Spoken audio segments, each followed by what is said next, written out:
So yeah, I'm here on behalf of the MDTF, or the Model Diagnostics Task Force, and I sort of designed this talk to be part advertisement for the activities of the MDTF, and part sort of slightly deeper dive into the physics of tropical convection and associated diagnostics. So I'll start with a brief motivation for why the MDTF exists. So as we all know, model diagnostics are usually presented in terms of scalar metrics, using some measure of goodness of fit, and this allows us to assess models according to some skill score. And we can sort of make decisions about good models or bad models and so on. And two sort of classic examples are like that Taylor diagram on the left, or like a portrait plot here in the top right. And these set of plots are important because they are used in the model and tuning process. For instance, here's an image, a plot on the bottom that shows a tuning process that's trying to get the top of the atmosphere energy balance right, and by sort of using different values of a model parameter. And for this tuning process, not only they need access to the information about the model goodness of fit, and also they need some information about the observed value, including the uncertainty ranges. So, uh, but tuning blindly, based just on these scalar metrics, is often counterproductive because improvements in one set of metric can lead to degradations in another. And so what the community decided about 10 years ago is that we need access to a new kind of metric or a new kind of diagnostic called the process-oriented diagnostic. So these are abbreviated as PODs, and their main objective is to give information to the model developers about uh, a specific set of physical processes, and if possible, a specific line of code in the model code base, although that's often too high a bar for pods to reach. And the main sort of challenge with pods is not their availability. There are plenty of pods, as you'll see as I move on in the talk. The challenge is more a technical one. So how do you get pods that are sort of developed in small teams at universities, or even within national labs, into the hands of a model developer, or into the workflow at a model development process? So the challenge here is more technical than scientific, I would say. And so the MDTF was constituted about 10 years ago to address this technical challenge. So it is funded by NOAA, specifically through the MAP program. It first came about in the year 2015, led out of CSU. It was jointly led by Eric Maloney and I think Andrew Gettleman at NCAR. And the initial sort of the way the MDTF handled this problem of getting pods into model development workflows is to develop a software framework, or a software package, where at one end the pod developers could sort of put in their put in their pods in, and the software framework would then be sort of delivered to model development teams at NCAR and GFDL. And these could sort of just be run out of the box, or with a few modifications. So the initial version of the framework was pretty lightweight. It only had 8 process-oriented diagnostics, and all of them were atmospheric focused. But since then, the framework has really sort of grown in both scope and complexity. So phase two, it started in 2018. The leadership shifted from CSU to UCLA, led by David Nealon, and also jointly led by GFDL. And since phase two, we're now in phase four, nearly 10 years later. The UCLA is still sort of leading some of the university activities, and GFDL is leading the more technical software development activities. Okay, and as you can see from these bullets, the scope of the framework has been expanding consistently since then. So we've more than doubled the number of diagnostics. We sort of have features such as expansion to other realms from the atmosphere. We now have oceans, land surface, etc. We have the capability to run multiple cases at once.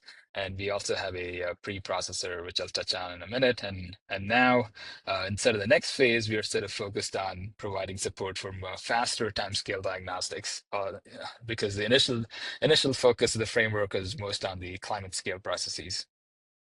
Okay, so the task force, has a leads team, which sort of oversees a lot of the activities, and this leads team consists of members from both universities and national labs, prominently at GFDL and NCAR, and there's a healthy mix of both senior and junior folks, and also a mix of scientists and software developers.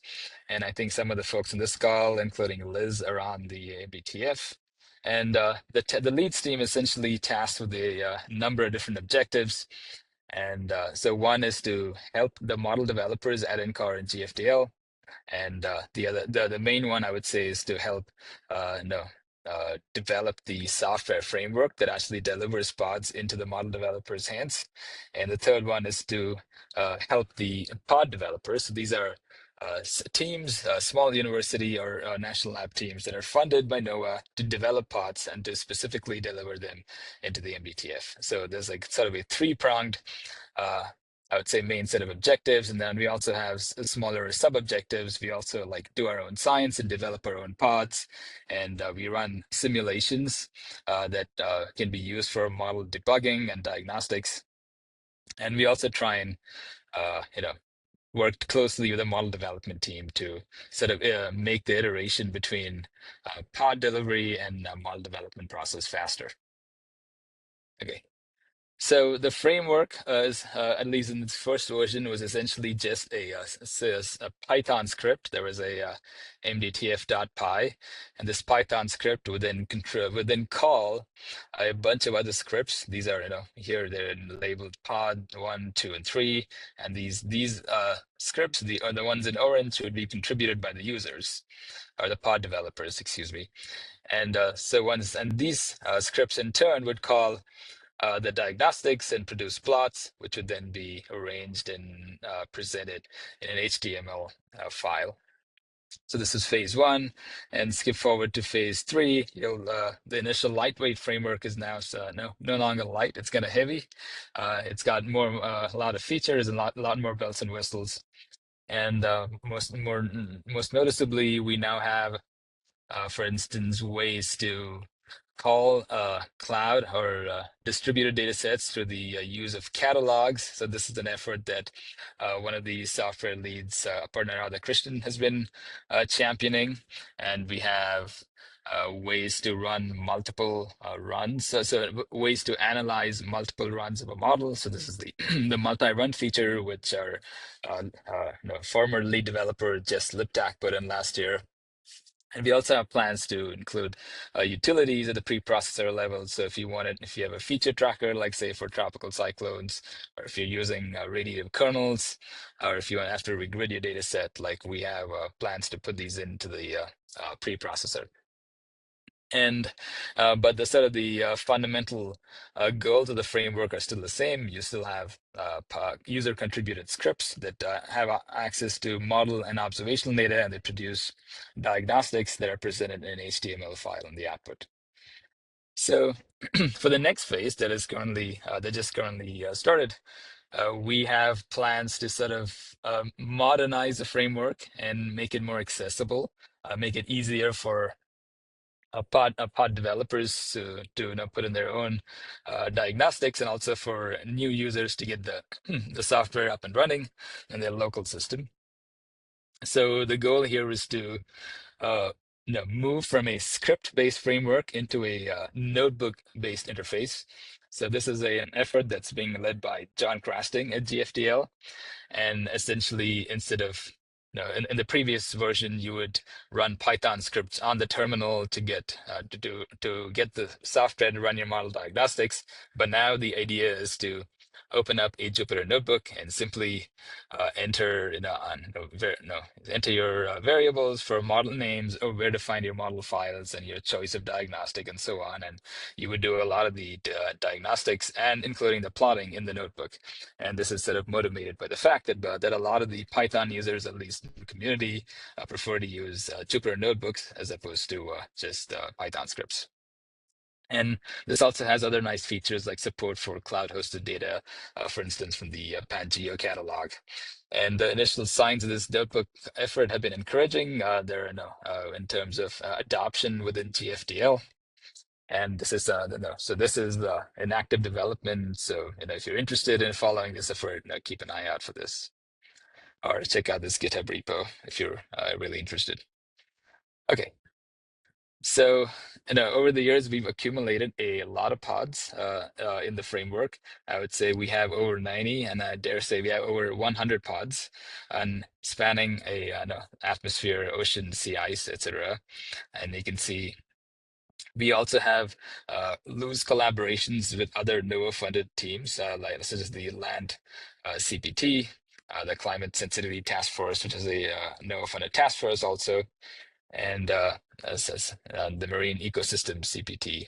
And the idea is to sort of entrain some of the diagnostics that are being developed within these other teams, some of which are NOAA funded, into the MDTF software framework, so it's sort of available instead of a unified platform for users. Okay, so that's sort of my little overview of the MDTF and its capabilities. So I'll now sort of do a slightly deeper dive into tropical convection and what sets of diagnostics are available within the MDTF pertaining to tropical convection. Okay, so the set of pods that I'm going to present are all fast timescale diagnostics. So they essentially use sub-daily data, and they use measures of precipitation from satellites. So these are used as measures of intensity of convection, and they're also match these up to thermodynamic profiles from reanalyses, mostly from the ECMWF reanalyses. And these are used as measures of the thermodynamic environment. And the objective in a lot of these diagnostics is to sort of discern the relationship between tropical convection and its thermodynamic environment, which is an outstanding problem in tropical meteorology that affects processes and across all time and space scales.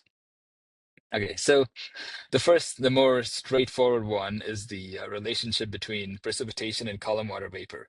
So these are motivated by the somewhat now famous, paper from Chris Bretherton that shows that precipitation on the y-axis, is against column water vapor from satellites on the x-axis, and you can see that for a wide range of column water vapor values, you almost have no precipitation in the mean, but as soon as you hit slightly higher values of column water vapor, about 45 to 50 in this figure, you get this sharp increase or a nonlinear ramp up in precip. And this you get from observations. So the obvious sort of question is, how do models do?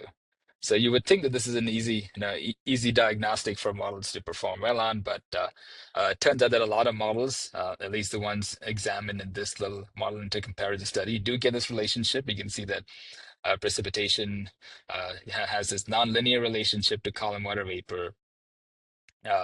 But there are a few outlier models like the one here in pink, and this one you'll see that you get precipitation in dry environments relative to observations. And I should mention the observations here are in this slightly thick gray line. And here on the middle is the probability of precipitation. So given a specific value of column water vapor, what fraction of the time are you precipitating above a certain threshold? So that's a measure being plotted. And you can see that the probability of precipitation observations for this gray line really ramps up after about 60 millimeters or so over the Western Pacific. But this model that I sort of highlighted in pink, it's sort of raining too easily over the Western Pacific. So it hits a probability of 50% at slightly, close to 45 millimeters, whereas you need to be slightly above 60 millimeters in observations. And instead of a consequence or maybe a closely related cause of that is that the this model in pink, if you look at the PDF, the probability distribution of column water vapor values, it tends to be slightly peaked towards the dry side. So this model has a dry bias. So essentially, because the model rains too easily in dry environments, you don't really build up a lot of water vapor in your environment. So your model ends up exhibiting a slightly dry bias. So these are some of the kind of statements you can make from using a simple pod like this, and this pod is available for use within the current version of the MDTF. And so this sort of, as I said, this relies on the relationship between precipitation and column water vapor. And over the past few years, we've sort of been exploring other dimensions to this precipitation water vapor relationship, and we call this the precipitation buoyancy relationship. So the idea here is that tropical convection, is not really responding to water vapor directly. It's actually responding to a measure of buoyancy, specifically buoyancy in the lower half of the tropical atmosphere. So we came up with this expression for lower tropospheric buoyancy that linearly combines two measures. One is a measure of the instability in the lower troposphere, and the other one is a measure of the dryness in the lower free troposphere. And these sort of combine to give you the buoyancy. So precipitation can respond independently to changes in either the instability or the dryness. So this sort of insight was a basis for sort of these buoyancy-based pods. So here, instead of showing one-dimensional precipitation column water vapor relationships, I'm showing the two-dimensional surfaces of precipitation. Now these are plotted against dryness, lower tropospheric dryness on this axis, and instability on this axis, and the z-axis is showing you the intensity of conditionally average precipitation. So dryness, zero dryness is saturation. So as you head towards zero, you're almost saturating your lower free troposphere. And as you go from negative to positive on the instability axis, you're making your atmosphere more unstable. So you can see that the precipitation, at least in the conditionally average sense, is going up in response to changes in either dryness, so as you head towards saturation, or as you make your atmosphere, lower troposphere, more unstable. And this is constructed using data from satellites, TRIM, specifically the TRIM 3B42 product, and the Aero5 thermodynamics. And you'll notice that this precipitation surface has a particular orientation in this dryness instability plane. And this orientation can be expressed geometrically using this angle. This angle is, in this case, it's about 34 degrees. And the interpretation here is that this angle measures the sensitivity of precipitation, tropical precipitation, to low free tropospheric moisture relative to instability. And if this angle is 45 degrees, precipitation is equally sensitive to dryness and instability. And as angle is too close to zero, it's more sensitive to water vapor. If it's sort of too far above 45, it's not responding sufficiently enough to water vapor in the low free troposphere. So that's sort of the physical basis for this pod, and we can use this to ask how different models do. So here are two example models from the CMIP6 archive.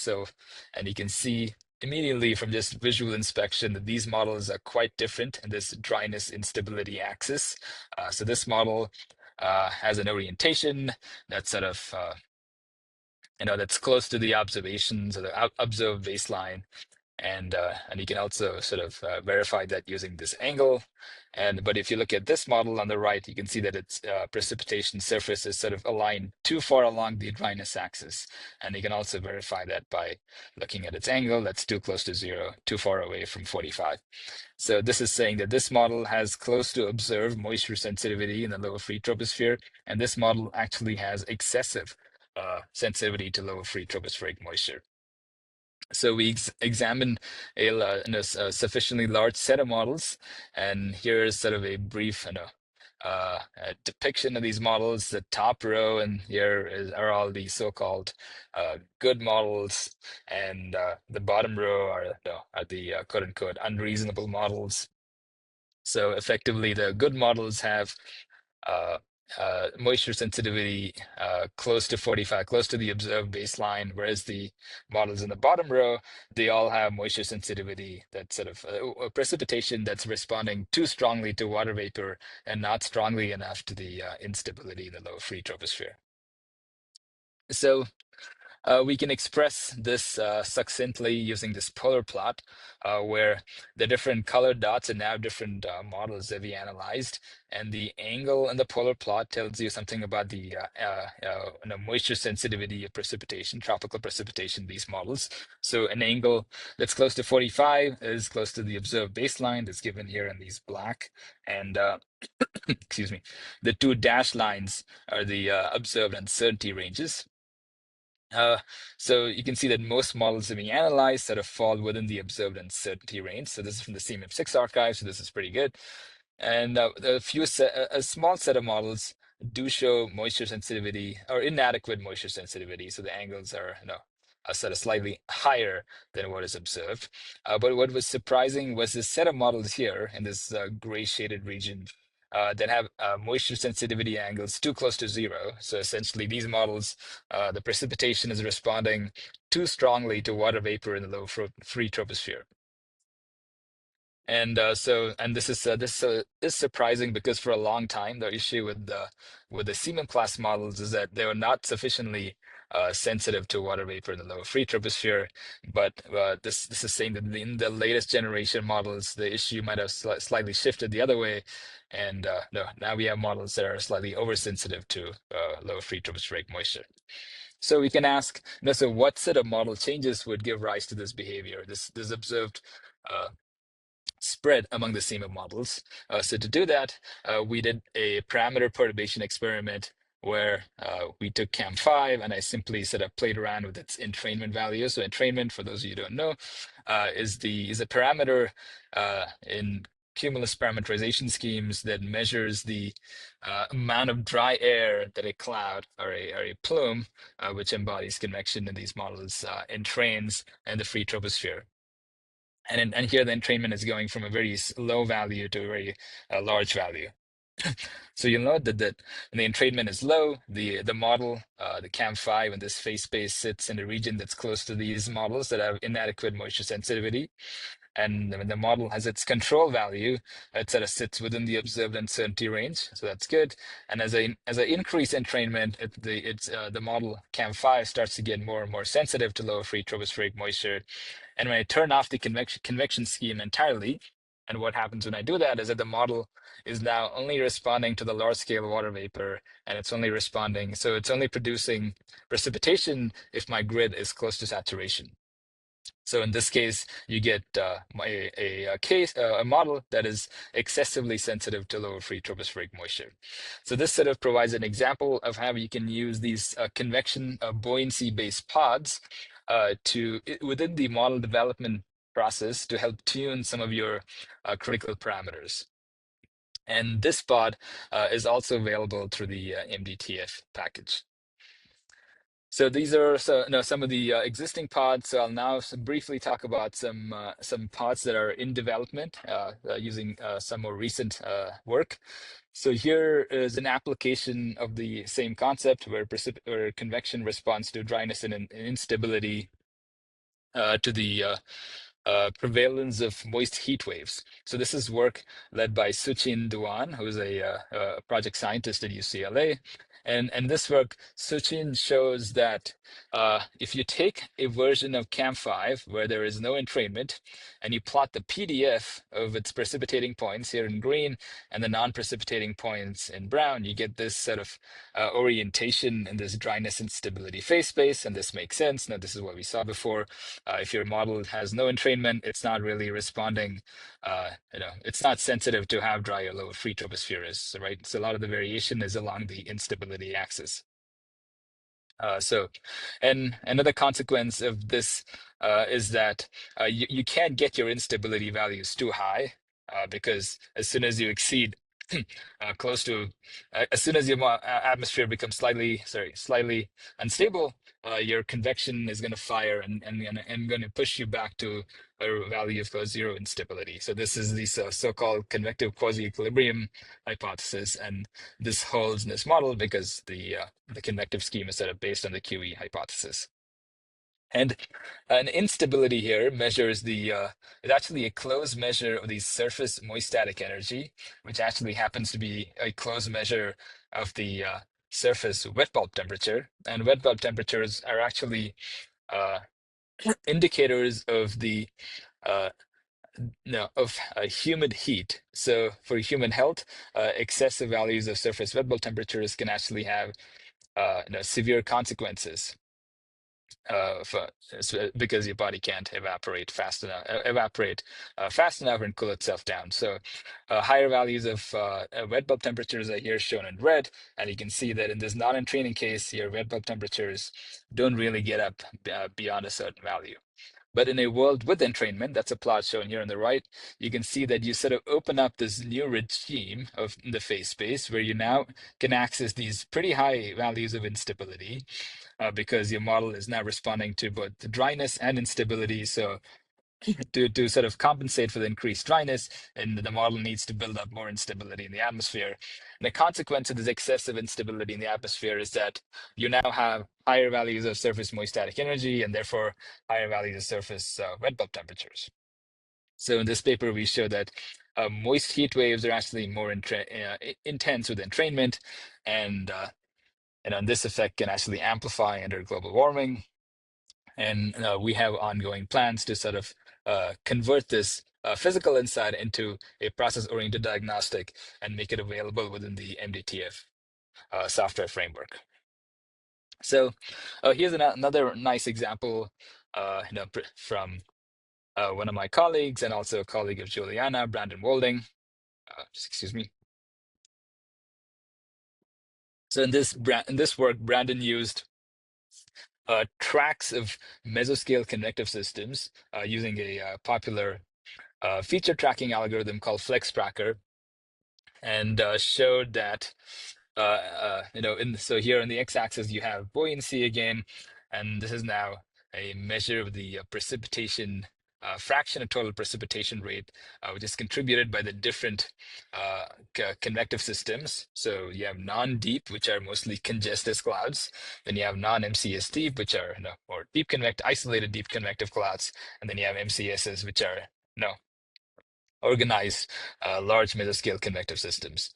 And as you can see that different parts of this precipitation rate buoyancy phase space are occupied by different convective systems. So going from congested clouds, the low precipitation rate, but buoyant, but which are apparently not sensitive to buoyancy, to isolated convective systems, which occupy slightly higher regions of the buoyancy and higher precipitation rate, all the way to mesoscale convective systems, which occupy the highest values of buoyancy in this phase space.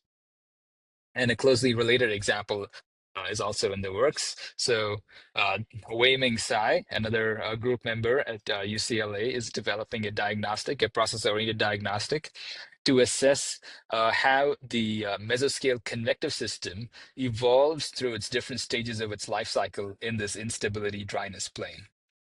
So here in this figure, now that's in the paper that's in review, he shows that when your MCSs are mostly initiating, they're in the initial phase, they tend to occupy this part of the phase space. So a phase space where you have more instability, but not enough water vapor. So but as your MCSs evolve and grow, they actually migrate from this high instability, low water vapor phase space towards this slightly low instability and high moisture, close to saturation. And as they decay, they terminate in the lower right part of the phase space where your atmosphere is too dry and too stable to support new convection, but it can sort of hold existing decaying convection mesoscale convective systems. And so this is also a pod that's in the works, and so this hopefully this will get submitted and integrated with the MDTF in the in the future. So that is my sort of brief tour of the MDTF and some available convection related pods.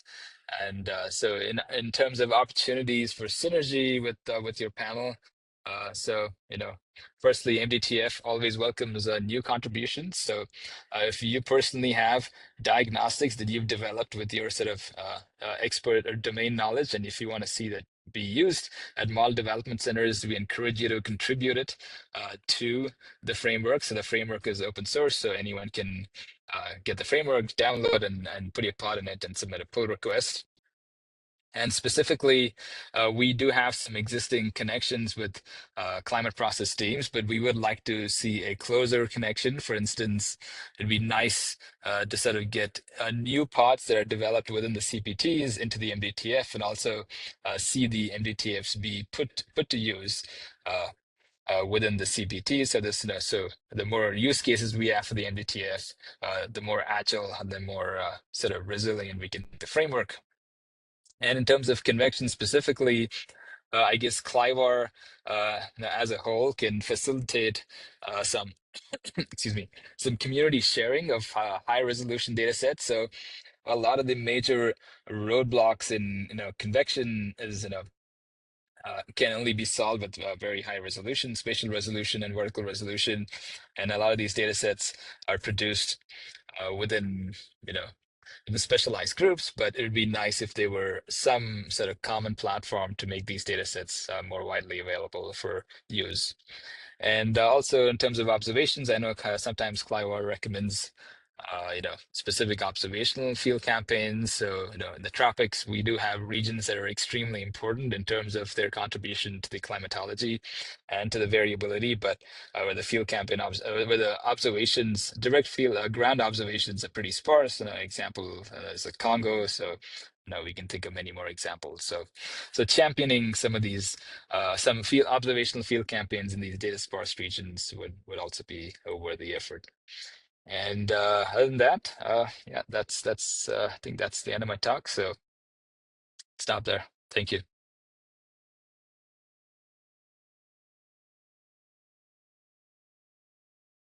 Hi there. Thank you for your talk. I just had a general question in terms of integrating new pods and sort of the balance between who's in charge of what in that workflow. So I don't know if you had time to read the question in the chat, but I think that's fine. I can say it again. I'm just particularly interested in if you're opening up for outside contributions for new diagnostics, what sort of support is there for explaining, as you've shown the template, for example, for the Jupyter notebook, but then who is in charge of actually incorporating the new diagnostics? And is there an agreement that new diagnostics are incorporated as stealth features, or they're turned on by default? Who gets to decide whether a new diagnostic is worthwhile if it's computationally expensive? Anyway, so lots of questions like that. Yeah, great question. So in terms of contribution, the workflow would be to go to the GitHub page of the MDTF, do something called a pull request. So essentially make a copy of the source code onto your local machine, and then you would simply, I'm simplifying the process, but you would drag and drop your code into certain parts of the MDTF source code, and then let us know that you've done it, and then we can sort of merge it with the main code base. And there's there's a tutorial that sort of walks you through the process.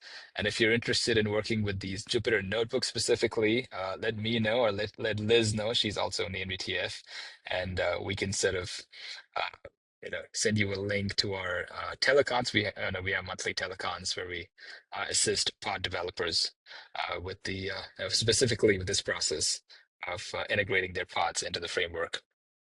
Okay, yeah, I guess maybe I'm asking from a strange angle, because we have like in kind of our model and modeling center, we have diagnostics and the question of saying which diagnostics Hmm. gets incorporated or not, and how much support is there to support external users adding a diagnostic or not is always challenging. So that's why I was almost more interested in the inside view Yeah, of, yeah, you yeah. know, if someone says I have this new diagnostics, but for example, that's not variables that you currently output, or it Hmm. has quite a bit of computational expenses in terms of binning or regridding or regional integrations or stuff like that, like does that necessarily get incorporated, or who gets to make the call So, that maybe so it's every not appropriate? every pod gets incorporated, but whether it Okay. get used or not is, at the model center is another question. So that call is made by the model developers at GFDL predominantly. So for instance, right now they're running diagnostics for their next generation couple of models, and they come up with a list of pods based on essentially their science objectives that they wish to turn on. So you're right. There are multiple pods available, but only a fraction of them actually get used, and that's a call that's made by the developers at GFDL and NCAR. And But sorry, yeah, I and should then add that I know there are yeah. more questions. Are there online diagnostics or are there offline diagnostics mostly? I think most of them are offline.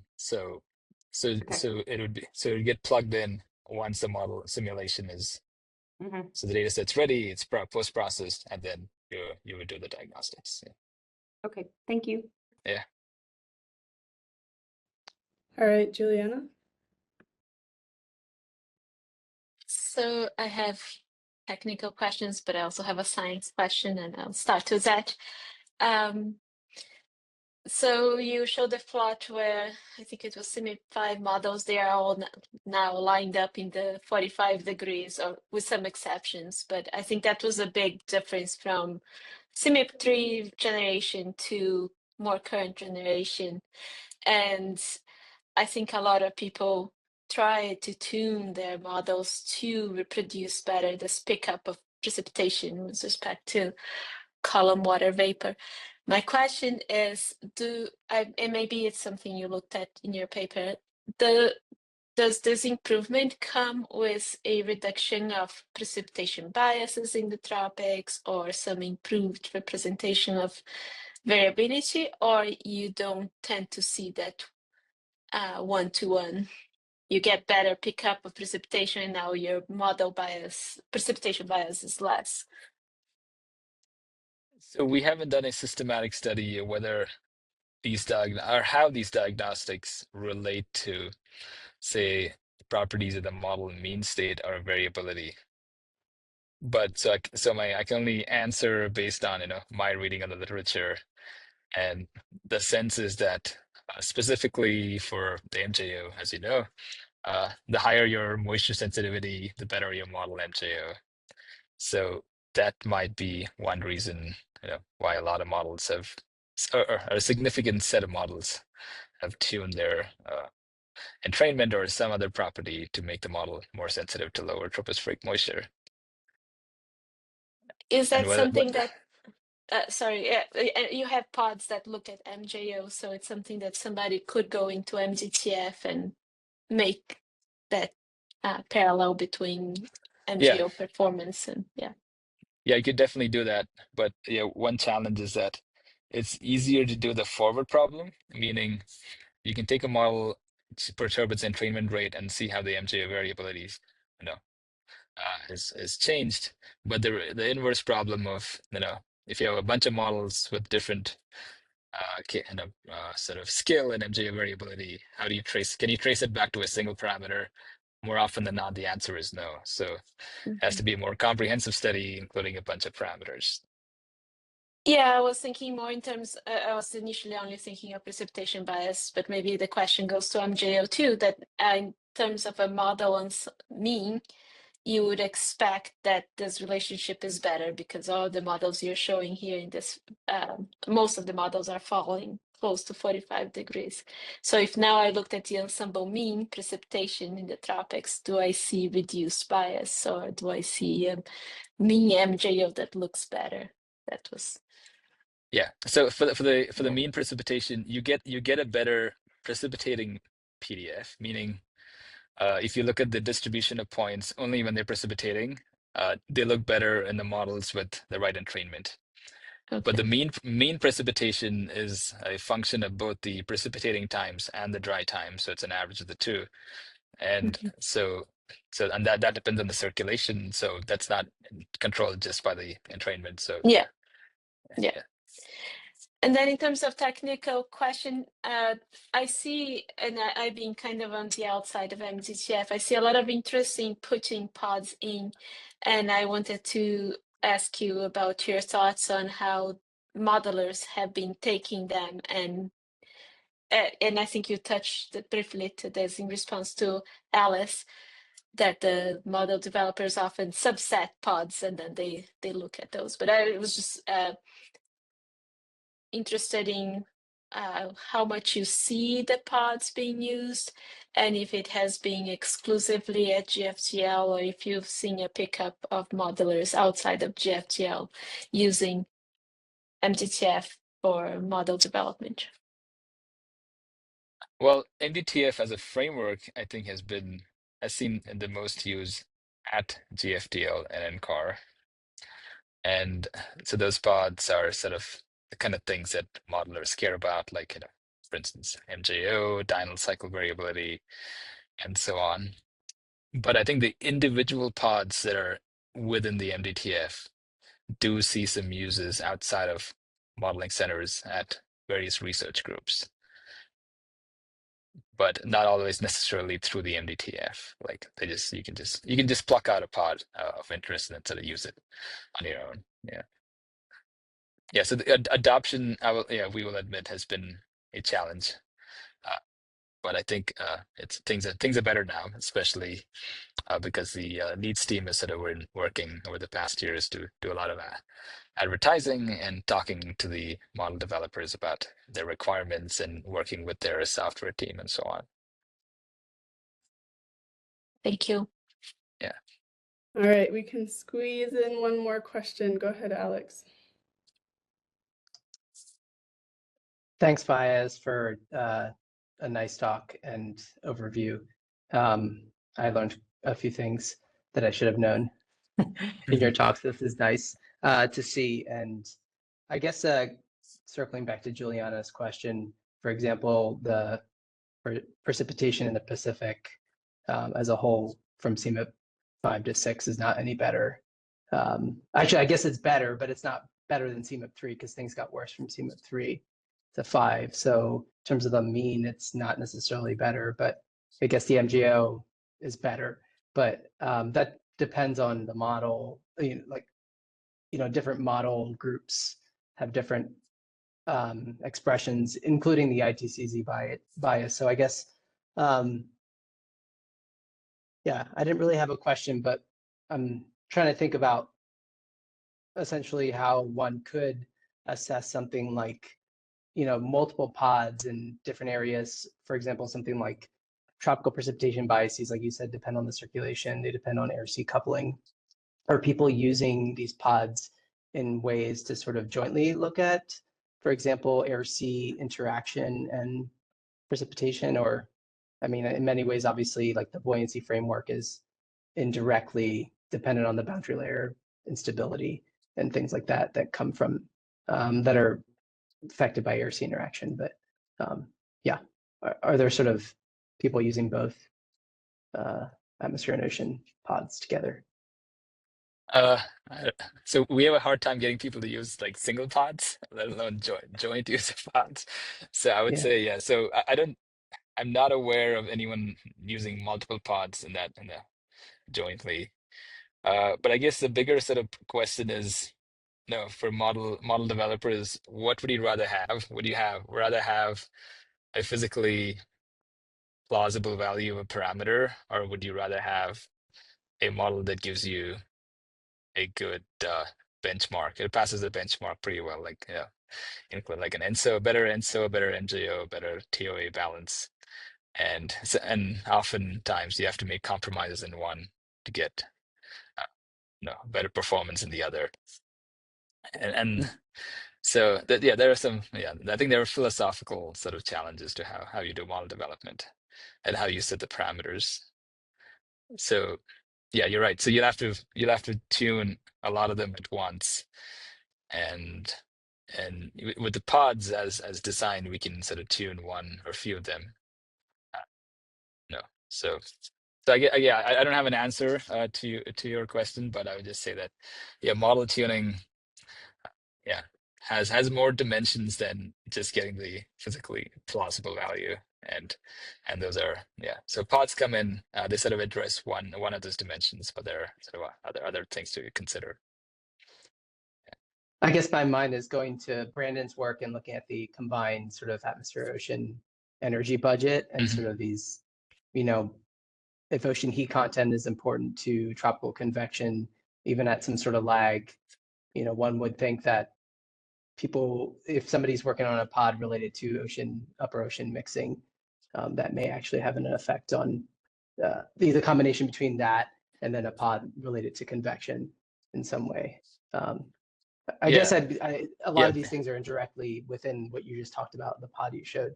But yeah, it's kind of interesting. I guess you say people aren't really using them, but I think the development of them, people are reading the papers. Um, they are. Yeah, and that's important.